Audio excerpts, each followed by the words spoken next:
कुछ लोग अपने फियर्स को ही फेस नहीं कर पाते। I started becoming okay with who I am. ये मत सोचो कि तुम हारे या जीते। I became the best version of me. ये अपने आप से ये पूछो कि did I give it my very best or not? अपनी प्रॉब्लम्स को डेयर बना दिया और डेयर सीधा ईगो से कनेक्ट है और ईगो के नुकसान बहुत है पर एक फायदा है, चीजें डूएबल लगने लगी। आपको भी ऐसा लगता होगा ना कि बस मैं ही कुछ नहीं कर सकता। आपने भी अपने किसी फ्रेंड, कजिन या कोई ऐसा जिसे देख के माइंड में आया हो कि ये हर काम में कितना कॉन्फिडेंट है यार, काश मैं भी ऐसा होता। बचपन से लेके आज तक एक बार तो मन में आया होगा कि मुझे खुद के पैसों से ये चीज खरीदनी है या अपने पेरेंट्स को एक बार कुछ बड़ा करके देना है। क्या हुआ उन बातों का? अंदर ही दबा दी वापस या समय के साथ भूल गए? बोलो, क्या वो सपने सिर्फ और सिर्फ इसलिए अधूरे रह गए या इसलिए मन में रह गए क्योंकि आपके अंदर सेल्फ डाउट था? अगर हाँ, तो प्लीज ये वीडियो एंड तक देखना, तो पूरा माइंडसेट चेंज हो जाएगा। और थर्ड पॉइंट को बहुत ध्यान से सुनना क्योंकि वो इस वीडियो का गोल्डन पार्ट है। जिंदगी में आप सबने एक सवाल तो खुद से जरूर किया होगा कि मुझ में कॉन्फिडेंस क्यों नहीं है। और जब कॉन्फिडेंस के बारे में सोचती हूँ ना, तो एक बात याद आती है। स्कूल लाइफ में एक बार मेरे टीचर ने एक सवाल पूछा था और मुझे उसका आंसर बहुत अच्छे से आता था, लेकिन मैंने हाथ नहीं उठाया। क्यों? क्योंकि डर लग रहा था कि अगर गलत हुआ तो सब हंसेंगे। आई एम श्योर आपके साथ भी अभी तक ऐसा एक न एक बार हुआ होगा। मैं उस प्रॉब्लम के बारे में बात करने आई हूँ जो हर कोई फेस करता है, सेल्फ कॉन्फिडेंस। यस, लेकिन एक बात क्लियर कर लेते हैं, ये वीडियो ज्ञान देने के लिए नहीं है। ये एक फ्रेंडली कॉन्वर्सेशन है जिसमें मैं अपने ऐसे पर्सनल एक्सपीरियंस और प्रैक्टिकल टिप्स शेयर करूंगी जो मेरे लिए बहुत इफेक्टिवली काम करते हैं। तो चले शुरू करें, लेकिन एक शर्त है, पूरी वीडियो देखनी पड़ेगी क्योंकि शायद आपका माइंडसेट किसी न किसी बात से बदल जाए। पार्ट 1, कॉन्फिडेंस का मिथ तोड़ना जरूरी है। हम सोचते हैं कि कॉन्फिडेंट इंसान वो होता है जो सब कुछ जानता है या हर सिचुएशन में परफेक्ट लगता है, लेकिन सच क्या है? कॉन्फिडेंस का मतलब है कि आपको जो भी नॉलेज हो उस पर पूरा भरोसा रखना। कॉन्फिडेंस परफेक्ट होने का नाम नहीं है, कंफर्ट जोन से बाहर आने का नाम है। अगर आप ये सोच रहे हो कि जब सब कुछ परफेक्ट होगा तब कॉन्फिडेंट फील करोगे, ऐसे तो आप बैठे ही रह जाओगे, क्योंकि परफेक्शन तो काम करने से ही आता है ऑब्वियसली। तो सॉल्यूशन है कि do it messy approach follow करो। परफेक्ट होने का वेट मत करो। अगर कोई काम अनकंफर्टेबल लगता है तो स्टार्टिंग में उस काम को छोटा कर दो या थोड़ा इजी कर दो। फॉर एग्जाम्पल, अगर आपको स्टेज पे बोलने का डर है तो पहले अपने दोस्तों के सामने बोलना शुरू करो। धीरे धीरे आपका फियर कम होगा और आप लोगों के सामने बोलना सीखोगे। पार्ट 2, अपनी बॉडी लैंग्वेज सुधारो। कॉन्फिडेंस सिर्फ आपके माइंड और नॉलेज से नहीं, आपकी बॉडी लैंग्वेज से भी नजर आता है। जब आप किसी रूम में एंटर करते हो तो आपके बोलने से पहले लोगों पर आपकी जिस चीज का सबसे पहला इंप्रेशन पड़ता है वो है आपकी बॉडी लैंग्वेज।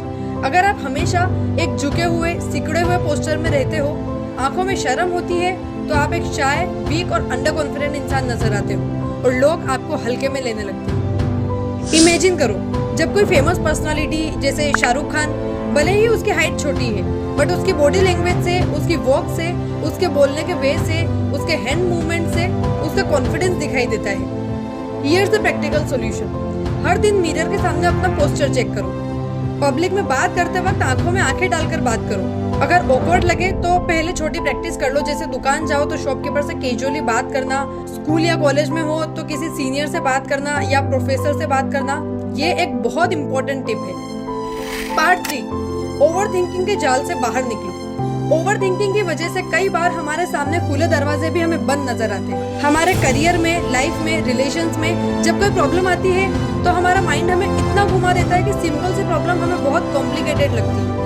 रात को आप सोने के लिए लेटते हो तो आपको याद भी नहीं रहेगा कि सोचते सोचते आप कहाँ पहुँच गए। एक ही चीज के 100 अलग अलग मतलब निकाल के सेल्फ डाउट के कुएं में कितने डूब जाते हो, ये ध्यान भी रहता है आपको? कॉन्फिडेंस का सबसे बड़ा दुश्मन क्या है?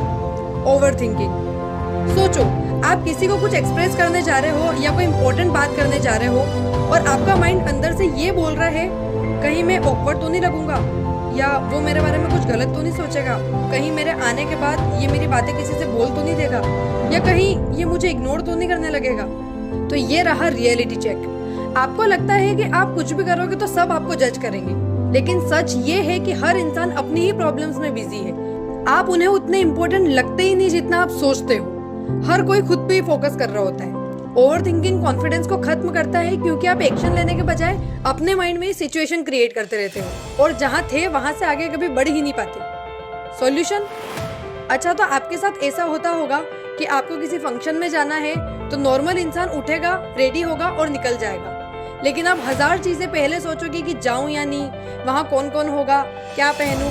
तो अगर आप बिलियनर्स को देखो तो वो इन प्रॉब्लम्स को पहले से समझते हैं और इसीलिए उन्होंने कुछ रूल्स बना रखे हैं जिससे उनकी लाइफ इजी रहती है। वो फालतू चीजों पे अपना ब्रेन यूज करने के बजाय क्रिएटिव चीजों में उसे डालते हैं और अपना माइंड ऐसी जगह लगाते हैं जहाँ से ग्रोथ हो सके, कुछ क्रिएटिव हो सके। एक और सॉल्यूशन है, जब आप ओवर थिंकिंग करो तो अपने आप से पूछो कि वर्स्ट केस सिनेरियो क्या हो सकता है, मतलब कि इस प्रॉब्लम में बुरा से बुरा क्या हो सकता है। जब आप ये सोचोगे ना तो पता चलेगा कि सिचुएशन उतनी बड़ी नहीं है जितना आप सोच रहे हैं। या फिर ओवर थिंकिंग को एक्शन से रिप्लेस करो। जो करना है उसे 10 दिन तक सोचने मत बैठो, बस रिसर्च करके प्लान बनाओ और करना शुरू करो। पार्ट 4, गलतियां करना नॉर्मल है।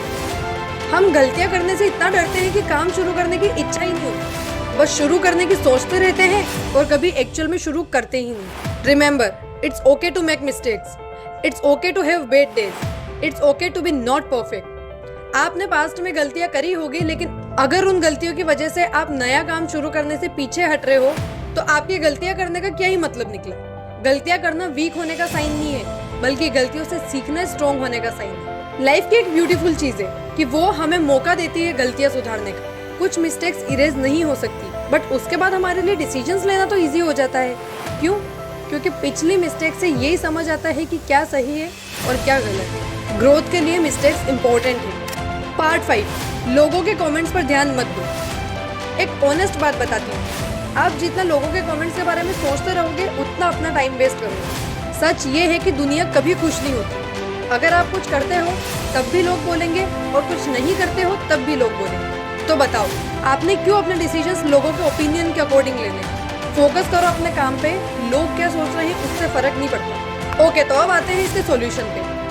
जब भी आपको लोगों के कमेंट्स बोदर करें तो एक बार आप अपने आप से पूछो, ये लोग मेरी लाइफ को इम्प्रूव कर रहे हैं या मुझे सिर्फ कूल डाउन कर रहे हैं? अगर आंसर नेगेटिव है तो बस सिंपली इग्नोर करो और अपने काम पे ध्यान दो। सेल्फ कॉन्फिडेंस एक जर्नी है जो बंदे का पूरा रुख बदल सकता है। हर दिन अपने आप से बस एक छोटा सा प्रॉमिस करो कि मैं अपने डर का सामना करूंगा और अपने लिए ग्रो करूंगा। और अगर आज की वीडियो से आपको एक भी हेल्पफुल पॉइंट मिला तो लाइक करो, अपने दोस्तों के साथ शेयर करो और कमेंट्स में मुझे बताओ कि आपके लिए बिगेस्ट चैलेंज क्या है। और अगर आपकी ऐसी कोई प्रॉब्लम जो रह गई हो इस वीडियो में तो कमेंट्स में आप डाल सकते हो। I will definitely reply. मिलती हूँ आपसे अगले वीडियो में, तब तक खुद से प्यार करो और अपनी जर्नी एंजॉय करो। बाय।